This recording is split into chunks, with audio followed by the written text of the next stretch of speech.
말씀 볼까요? 시편 107편 23절에서 30절입니다. 우리 23절부터 한 절씩 교독하시겠습니다. 23절입니다. 배들을 바다에 띄우며 큰 물에서 일을 하는 자는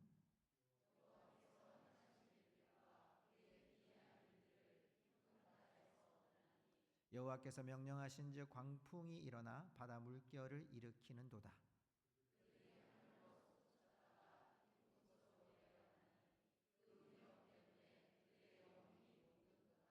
그들이 이리저리 구르며 취한 자같이 비틀거리니 그들의 모든 지각이 혼돈 속에 빠지는도다.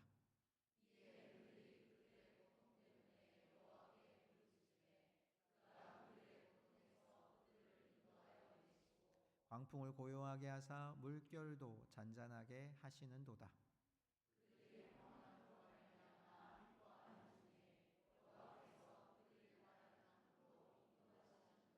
아멘. 자리에 앉으시기 바랍니다. 우리 좌우에 계신 분들에게 이렇게 하며 인사하십시다. 하나님의 축복이 가득하기를 소망합니다. 아멘. 추석이라는 의미 안에는 농사를 끝내고 추수와 수확 그리고 감사의 의미가 포함되어 있는 것을 보게 됩니다. 특별히 우리나라의 명절은 좀 특별하게 이 풍요로움들이 많고 또 설날이나 추석을 통해서 또 가족들에 대한 또 마음들이 더 많은 곳이 우리나라의 명절이기도 합니다. 여러분, 이런 때에 정말 우리 그리스도인들이 우리가 그냥 가져야 될 보편적이고 또 때로는 우리에게 보여지는 것에 대한 감사가 아니라 하나님이 우리에게 허락하시는 이 삶의 어떤 조건을 뛰어넘는 감사의 자리까지 갈 수 있는 우리 성도들이 되기를 주의 이름으로 축복합니다. 여러분, 감사는요, 우리에게 어떤 조건을 뛰어넘는 정말 하나님이 주시는 큰 감사를 보려면 우리의 시각과 우리의 그림이 큰 그림으로 보여져야 합니다. 오늘 여러분 말씀, 우리가 본문 말씀에 보면 시편 107편 1절에 가면 이런 구절이 나옵니다. 여호와께 감사하라. 그는 선하시며 그 인자하심이 영원하미로다. 그러니까 107편 전체를 아우르고 있는 성경 구절이 이겁니다. 여호와께 감사하라. 그는 선하시며 그 인자하심이 영원하미로다. 이 인자하심이라는 단어가 8절, 15절, 21절, 31절, 43절 단락이 끝날 때마다 여호와의 선하심과 그 인자하심은 영원함이로다라고 고백하는 거죠. 그래서 오늘 시편 107편을 통해서 우리가 집중해야 될 것은 하나님의 인자하심, 그 인자하심의 범위가 어디까지 있는지를 보는 것이 우리의 감사의 포인트라고 할 수 있습니다. 추석 명절을 맞이하고 또 때로는 잊고 살아가는 우리의 삶 속에 하나님이 주시는 그 큰 그림에 더 큰 인자하심의 감사를 발견하는 우리 성도들이 되실 수 있기를 주님의 이름으로 축복합니다. 자, 오늘 본문의 말씀으로 돌아와서 23절부터 보면요, 오늘 이 말씀 23절을 오늘 본문이 이렇게 시작하고 있는 것을 봅니다. 배들을 바다에 띄우며 큰 물에서 일을 하는 자는. 자, 이 말씀을 그냥 우리가 보편적으로 보면 바다 무역을 하는 일을 하는구나. 하나님이 저거를 큰 물에서 일을 하는 자는 하나님이 이런 자들도 지키시는구나 라고 우리가 그냥 겉으로 볼 수 있어요. 근데 여기에 여러분, 띄우며라고 하는 단어가요, 그냥 바다에 배 띄우는 게 아니라 여러분, 바다는 땅 밑에 있습니다. 위치적으로 보면. 그래서 띄우면이라고 하는 이 단어는 내려가다는 단어입니다. 떨어지다라고 하는 단어입니다. 육지보다 내려간다는 단어입니다. 일상적으로 무역한다는 얘기가 아니라 지금 큰 물에서 일을 하는 자다, 배들을 바다에 띄웠다는 자체가 여러분 지금 내려가고 있고 뭔가 불안한 것이 우리에게 보여지는 것을 나타냅니다. 자, 24절 보십시오. 그 큰 물이 어떤지를 보십시오. 이 구절과 연관되는 구절을 보십시오. 여호와께서 행하신 일들과 그의 기이한 일들을 깊은 바다에서 보나니. 지금 시야가 어디로 보고 있냐니까 배를 타고 나가서 하나님이 하신 일, 깊은 바다에서 하나님이 행하신 일, 하나님의 기이한 일들을 봐요. 메시지 성경에 보면요, 얼마나 놀랍게 대양을 다루시는지라고 돼 있어요. 여러분, 이것은 바다에 나가보지 않은 분들은 경험하기 어려운 여러분 모습이에요. 여러분, 지금 이것은 잔잔한 바다를 말하는 것이 아니에요. 풍랑치는 바다를 말해요. 자, 우리 25절과 26절을 메시지 성경으로 한번 같이 여러분 합독해서 한번 읽어보십시다. 앞에 있는 화면을 참고하시고요. 같이 읽겠습니다. 말씀 한마디로 바람을 일으키시니 바다 폭풍이 일어나고 산더미 같은 파도가 치솟았다. 너희는 하늘 높이 솟아올랐다가 바다 밑바닥까지 떨어졌다. 심장이 내려앉아 말문이 막혔다. 자, 여러분, 이 세 구절을 보면서 어떠세요? 23절부터 26절까지 네 구절을 보시면서 지금 하나님이 배를 띄워서 하나님이 이 백성들에게 보게 하신 게 뭐예요? 파도예요. 보게 하신 게 뭡니까? 집채만한 파도예요. 산더미 같은 파도예요. 그 파도가 하늘 높이 솟았다가 바다 밑까지 떨어지는 정말 기가 막힌 상황을 말하고 있어요. 굉장히 혹독합니다. 저는 배를 타고 군생활을 했기 때문에 이 경험을 해봤습니다. 여러분, 우리나라의 해안에서 보는 바다는 그냥 바닷가라고 보시면 됩니다. 바다라고 하는 것은요, 삼면이 아니 사방이 다 아무것도 보이지 않는 바다가 진짜 바다입니다. 거기에 풍랑이 칩니다. 파도가 칩니다. 제가 간 구축함은 약 길이가 100m쯤 되는 함정입니다. 여러분, 그 함정의 배 위로 파도가 넘어옵니다. 그리고 파고를 기억합니다. 파고를 기록하게 돼 있어요. 파고가 얼마나 기록할까요? 10m라고 써라. 파고가 파도를 여러분 넘어갑니다. 바다의 배 위를 여러분 파도가 엄몰하고 넘어갑니다. 전혀 가끔 그거 볼 때마다 막 마음이 두근두근해요. 저는 그 파도를 보면서 군생활을 했기 때문에. 그런데 여러분, 요즘 가끔 영상을 보면요, 저기 여러분 혹시 아십니까? 킹크랩 이런 거 잡으러 가는데 보면요, 파도가 이건 보통이 아닙니다. 잡는 순간에도 파도가 배 위로 올라와요. 지금 이 상황은 뭘 말하고 있는 걸까요? 하나님의 혹독한 시험과 하나님의 혹독한 심판과 하나님의 경고가 이들에게 내려진 걸 보여줘요. 우리를 하나님께서 험한 파도 가운데 두시고 있는 걸 여러분 보라는 거예요. 배를 띄웠는데 그 배 띄운 것이 그냥 우리가 바다 교육하는 게 아니라 하나님이 지금 우리 가운데 파도를 경험하게 합니다. 하늘 높이 올랐다가 땅 밑에까지 떨어지는 그 파도를 경험하게 하고 심지어는 말문이 막혀지는 일들이 일어나는 걸 봅니다. 오늘 27절 말씀에 보면 그 광풍의 결과를 공동번역에서 뭐라고 돼 있냐면 그들의 모든 재주가 쓸모없이 되었다라고 돼 있어요. 그들의 모든 재주가 쓸모없이 되었다. 오늘 본문의 말씀으로 보면 그들이 이리저리 구르며 취한 자같이 비틀거리니 그들의 모든 지각이 혼돈 속에 빠지는도다. 혼돈 속에 빠진 완전히 절망적인 상황이에요. 도저히 손을 쓸 수 없는 상황에 하나님이 이들을 치닫게 한 거죠. 성도 여러분, 답이 있을까요? 하나님이 왜 이렇게 하셨을까요? 여러분, 이것을 보는 눈이 우리의 감사가 얼마나 풍성해질 수 있는지를 보여주는 한 모습이에요. 신앙은요, 이럴 때 작동하는 거예요. 믿음은 이럴 때 작동하는 거예요. 파도가 치고 풍랑이 일고 여러분 집채 많은 파도가 우리 가운데 덮쳐오고 그럴 때에도 여러분 믿음의 사람들은 뭘 봐야 됩니까? 혼돈 속에 빠져 있고 내가 손 쓸 수 없는 그 지경에 놓였을 때 하나님이 우리 가운데 계심을 볼 수 있어야 진정한 믿음이 되는 줄로 믿습니다. 예상치 못한 죽음에 이르는 질병이 와요. 기대했던 사업이 캄캄한 절망으로 들어갑니다. 가족이나 지인이 끝없는 갈등으로 우리 가운데 있습니다. 열심히 살았는데 의지할 것이 없는 삶을 여러분 맞이한 거예요. 광풍이 불었습니다.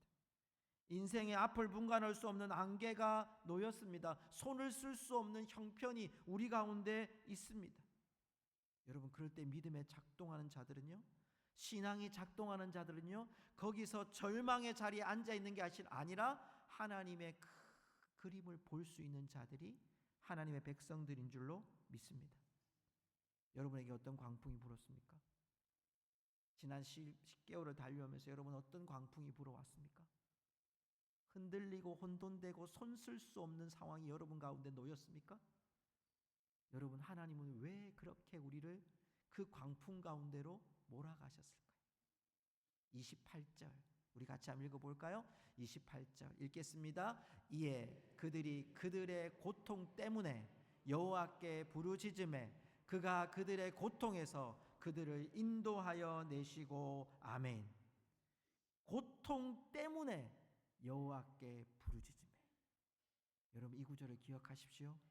고통 때문에 절망하는 게 아니라, 고통 때문에 믿음을 포기하는 게 아니라, 고통 때문에 여호와께 부르짖는 성도들 되기를 주의 이름으로 축복합니다.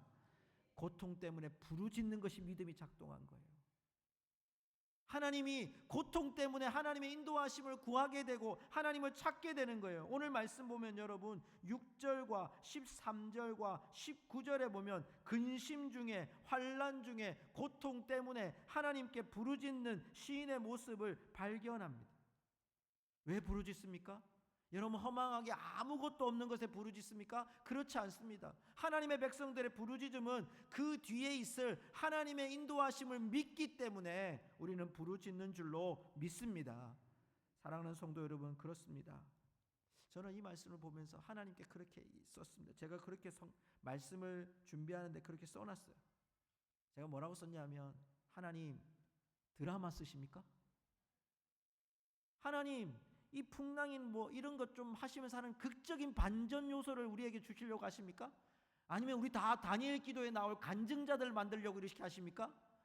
여러분, 하나님 왜 이렇게 하실까요? 부르짖는 것은요, 그럼 우리 막다른 골목에 하나님 몰아넣고 우리 가운데 기도하게 만들려고 하나님의 그런 의도입니까? 여러분, 이 속에서 믿음이 작동하는 사람들은요, 하나님의 큰 그림을 보여요. 왜 부르짖습니까? 기댈 곳이 없기 때문에 부르짖습니다. 답이 없기 때문에 부르짖습니다. 부르짖게 하심으로 하나님은 그 부르짖음 속에 인도하시기 위해서 내가 너희의 하나님이야. 저는 여러분, 군생활할 때 함교에서 이제 명령을 받고 합니다. 그러면 어떨 때는요, 저희들과 같이 이렇게 작전을 펼치시는 이게 부사관 분들 또 장교분들이 있어요. 우리 다 머리를 맞대고 어떻게 해야 되냐 막 합니다. 여러분, 막 이 자를 대고요, 맷도 잡기를 하는데 파도가 계속 치니까 맷도를 잡았는데 또 방향이 틀어져요. 그러면 계속 방향을 잡습니다. 계속 방향을 잡아도 폭풍이 계속 쳐요. 그럼 어떻게 하는 줄 아십니까? 그때는 여러분, 아무리 높은 장교나, 여러분 아무리 경험이 많은 부사관이나, 여러분 저희들 병들도요, 정답은 하나밖에 없어요. 뭐라고 할까요? 선장님, 함장님 불러야 돼요. 함장님 두드려야 돼요. 제가 그 역할을 했거든요. 함장님한테 막 방을 두드리는 거예요. 함장님 큰일 났습니다. 함장님 빨리 나오십시오. 그럼 함장님이요, 막 옷 갈아입고 튀어나오는 게 아니라 천천히 나오십니다. 그러면서 나오셔가지고 딱 보시고요, 의자에 앉으셔가지고 야 커피 한 잔 가져와봐. 우리는 지금 급해가지고 난리가 났는데 커피 한 잔 들고 오래요. 그래서 믹스 커피 한 잔 타서 갖다 드리면 다 한 잔 마실 때까지 그냥 풍랑이 치고 바람이 불고 난리가 나는데도 선장님이 가만히 지켜봐요.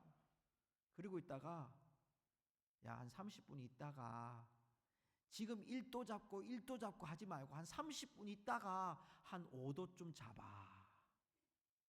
가만히 듣고 있으면 우리는 지금 막 이 순간이 큰일 났는데 선장님은 큰 그림을 보는 거예요. 왜? 우리나라 이 나라 있는 뭐 남해, 동해, 서해 그 지도를 다 보고 있거든요. 빨리 갈 필요 없다는 거예요. 천천히 가면 된다는 거예요. 조금 있으면 폭풍이 지나간다는 거예요. 그 그림은 누가 알아요? 선장이 알아요. 함장이 알아요. 경험하지 못한 우리들은 모른단 말이에요. 하나님 우리에게 말씀하시는 거예요. 풍랑이 일고 있어? 광풍이 불고 있어? 내가 너희 선장이야. 내가 너희 하나님이야. 내가 너를 인도하는 하나님이야. 걱정하지 말고 나에게 부르짖어. 그러면 내가 너에게 하나님의 큰 그림을 보여줄 거야. 여러분, 이 약속을 바라볼 수 있기를 주의 이름으로 축복합니다. 여러분, 그게 우리의 믿음이에요. 그게 우리의 감사의 조건이 되는 거예요. 숨을 쉴 수도 없어요. 손을 쓸 수도 없어요. 눈물 질 수밖에 없는 상황에 놓였어요. 그래도 우리가 할 수 있는 행복의 길이 뭡니까? 축복의 길이 뭡니까? 여호와께 부르짖을 때 하나님이 우리에게 큰 그림으로 우리를 인도하시며 감사로 풍성하게 하실 줄로 믿습니다. 여러분, 그러면서 하나님이 오늘 우리에게 참 좋은 선물을 하나 주세요. 30절 말씀 우리 같이 읽어볼까요? 30절 같이 읽겠습니다. 그들이 평온함으로 말미암아 기뻐하는 중에 여호와께서 그들이 바라는 항구로 인도하시는도다. 아멘. 하나님의 선물이 뭘까요? 그들이 바라는 항구로 인도하시는도다. 풍랑이 많이 불었어도 결국 하나님은 우리 어떻게 해요? 우리 그들이 바라는 항구로 인도하여 주시는 줄 믿습니다. 여러분, 이렇게 명절이 되면요, 버스가 난리가 나잖아요, 그죠? 버스, 기차, 비행기, 그죠? 옛날에는요, 직행버스, 완행버스가 있었습니다. 기억하시죠? 그리고 제 어린 시절에는 제일 좋은 기차가 새마을호였습니다. 그리고 제일 느리게 가고 싸게 갈 수 있는 기차가 비둘기호였습니다. 근데 비둘기 타면요, 서울에서 부산까지 12시간인가 갑니다. 모든 역을 다 거쳐서 가요. 여러분, 더 싼 가게에 가려면 경유지가 많은 기차를 타면 됩니다. 그런데 여러분, 그 기차의 종착역은 똑같습니다. 새마을호를 타든, 내가 가고자 하는 서울을 간다, 부산을 간다, 새마을호를 타든, 무궁화호를 타든, 통일호를 타든, 비둘기호를 타든, 여러분 그 종착역은 똑같아요. 하나님이 오늘 우리에게 말씀하시는 종착역이 어디라고 말합니까? 그들이 바라는 항구로 인도하시는 도다. 여러분, 여기에 그들이 바라는 항구라는 것에 여러분 초점을 두셔야 됩니다. 여러분, 여기에 그들은 이스라엘 백성입니다. 하나님의 백성들입니다. 우리들입니다. 하나님의 원래 목적은 뭐라는 겁니까? 그들이 바라는 항구. 그런데 이 항구라는 원어의 단어는요, 경유지가 아니라 마지막 종착지입니다. 그러면 여러분, 종착지는요, 내가 가고 싶은 데가 종착지가 아니라 하나님이 우리를 마지막으로 인도하시는 것이 종착지인 줄 믿습니다. 여러분, 그리스도인들은 이것 보고 가는 거예요. 하나님, 지금 내가 풍랑을 만났는데요, 그래, 나를 부르짖어라. 내가 너에게 가장 좋은 길로 인도해 줄게. 하나님, 지금 나는 만족하지 않아요. 괜찮아. 조금만 더 하나님께 부르짖어 봐. 내가 너에게 가장 좋은 길로 인도해 줄 거야. 조금만 더 뒤에 보면 그 큰 그림을 우리에게 보여주시고 우리를 가장 좋은 항구로 인도해 주실 줄 믿습니다. 그곳이 어디일까요? 여러분, 찬양에 이렇게 나오죠. 우리 같이 불러볼까요? 높은 산이 거친 들이 조막이나 궁궐이나 내 주 예수 모신 곳이 그 어디나 하늘나라. 아멘. 그 어디나 어디라고요? 하나님 우리를 마지막 소원의 항구, 마지막 하나님 나라로 우리 인도해 주시는 그 항구로 우리를 역사해 주실 줄로 믿습니다. 하나님의 큰 그림은 거기에 있어요. 우리를 구원하셔서 우리를 마지막 종착역인 하나님 나라에 이르게 하는 것이 하나님의 뜻이에요. 풍랑이 일게 하시고 부르짖게 하시고 광풍을 잠잠하게 하시고 우리를 소원의 항구로 인도해 주시는 그 하나님의 여러분 그 헤아림이 오늘날 우리 추석 명절을 맞이하고 가족들을 돌아보면서 지금의 가족들의 모습, 어쩌면 지금 우리 가운데 빗나가 있는 모습, 때로는 갈등하는 모습, 부족한 모습, 연약한 모습 속에서도 우리의 부르짖음이 무엇입니까? 우리의 가정에 이 가족들을, 부모님들을, 자녀들을, 형제들을, 친지들을 하나님 헤아려 주시고 그들을 소원의 항구로 인도해 주옵소서. 제가 이 지역에 살다 보니까요, 아마 지난 장날이 제가 경험했던 가장 큰 장날이었던 것 같아요. 아마 명절이어서 그런지 몰라도 우리가 차전도에서 나가서 그러는지 지역에 국회의원도 오셨더라고요. 많은 분들이 오셨고 저희들 차 한 잔씩 다 하시고 가셨는데 그런데 여러분, 그분들 사이에 어르신들이 엄청 많아요. 우리 권사님 집사님 나오시면요, 거의 안 걸리는 분들이 없어요. 예. 거의 사돈의 팔촌까지 다 걸려요. 그래서 와서 다 차 한잔 하시고 가시는데, 그들의 손에 들려져 있는 거 보면 막 야채도 있고요, 어떤 분은 자기 몸보다 더 무거운 것 같아, 제가 볼 때는. 근데 그거 다 들고 와서 누구 주려고 그렇게 가져가요? 그러면 손주 주려고, 아들이 온대, 딸이 온대, 이러시면서 막 다 들고 가시는 거예요. 부모의 헤아림이죠. 저는 이렇게 보면서요, 명절뿐만 아니라 부모의 큰 그림이 뭘까요, 여러분? 부모의 큰 그림은 만남이에요, 만남. 보고 싶은 거예요. 그 보고 싶은 짧은 시간, 뭐 하루 이틀, 그 시간 보내려고 곡식 심어요. 1년을 심어요.